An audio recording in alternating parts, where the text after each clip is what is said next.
Yo, what is up, gamers? It's Sebastian here, coming to you with a deck profile. This is being uploaded, I think it's Thursday today, like odd times, but this is because today Father announced the traditional tournament that he's hosting. And so I figured now would be the great time as any to show my traditional deck profile. So we're going to start off with one masterpiece. Obviously, this is the boss monster of the deck. Then one dynamite, one Ignis. I'm playing one of each, and then two maiden. So this is my Draco ratio because I wanted to play maiden to search the masterpiece. And where games are a bit quicker, especially since you're able to apply much more pressure now with the masterpiece, where games are a bit quicker, searching the spells and traps isn't as impactful as searching monsters are. And then I'm also playing Match C, obvious reasons. And then to go with Match C, feed roll. And you kind of have to play draw if you're playing Match C, but also draw just like ruins every combo deck in traditional. So yeah. Next up is the spells. And so we play one diagram. It's limited, unfortunately.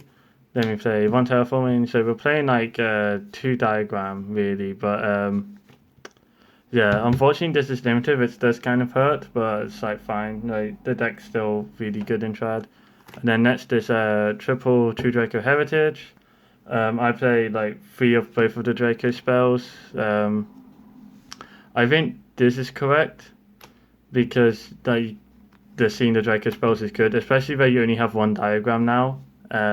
You kind of have to play three of each Draco card here, like just to see it, which is important. And then draw cards, card of demise, graceful, pot, desires, duality.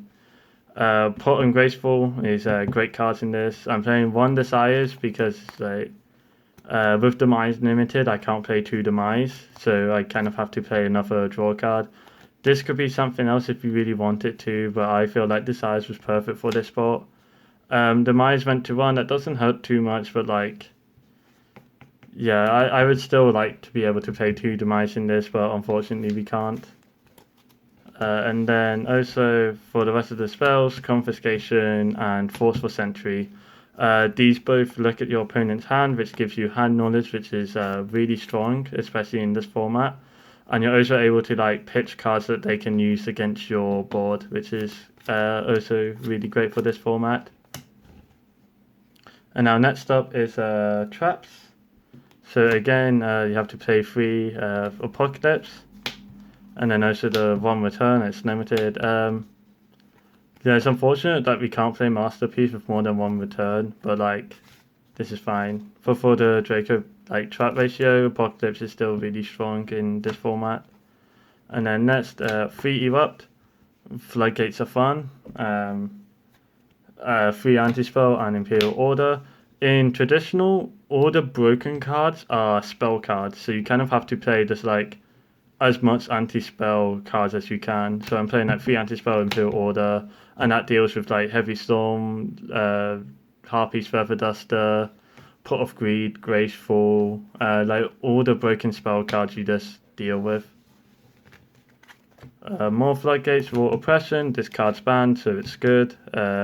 Soul Drain, this card isn't banned, but it's really good still. Like it's nice against frogs, it's nice against dangers. It's just in general, it's really nice against the FDK decks and the general combo decks. And then free Impum because I wanted to play more hand traps. And now onto the side deck. I play free Lancia for like Frog FTK, Danger FTK. They both can't FTK free Lancia. There's some other decks that like are quite good in traditional, such as Orcus is really good in traditional. This is pretty much an FTK against Orcus. And then there's some like combo decks like Infinite Negates, whatever that people are playing. So like Dark Ruler No More deals with that. With like all the draw cards you have, you're also going to see your Dark Ruler No More often. Like this also means that your opponent has to negate your draw cards instead of your like actual cards. And then also for combo decks, YuGiOh, this format is really hard to make a side deck for. YuGiOh blows up monsters, I guess. Like this could be anything else if you really wanted it to be. Then for back row decks, I have Harpy's Feather Duster and Heavy Storm. These both just like destroy strikers, destroys the mirror, destroys like Padio if people playing that. Like sometimes you'll play back row decks and this just blows them out. And then for going first, 2 Inspector Border, you kill combo decks. The Delinquent Duo, this is really bad in the main deck in Traditional, but there's some decks you would side it in against which are nice, like the non-combo decks or the decks that don't have anything that activate in the grave. This is really nice against. And then 1 Rivalry and 2 Judgment. Judgment to deal with like blowout cards that Imperial Order and Anti-Spell Vagrants might not deal with. And then Rivalry is just like a one-off floodgate that's quite strong in this format. So that'll be it for my traditional 2 Draco deck profile. I think the deck is really cool and traditional. And yeah, you just sort of like, where traditional is in triangle format, this beats the decks that play a bunch of hand traps. And this also like is really strong against combo if you go first. So it's just like, this might be the stronger of the triangle. I'm not sure how good it'll be with one diagram, but if you're playing in Farfetch's traditional tournament, I would definitely recommend considering this list. And that'll be it for my video. See you gamers next time.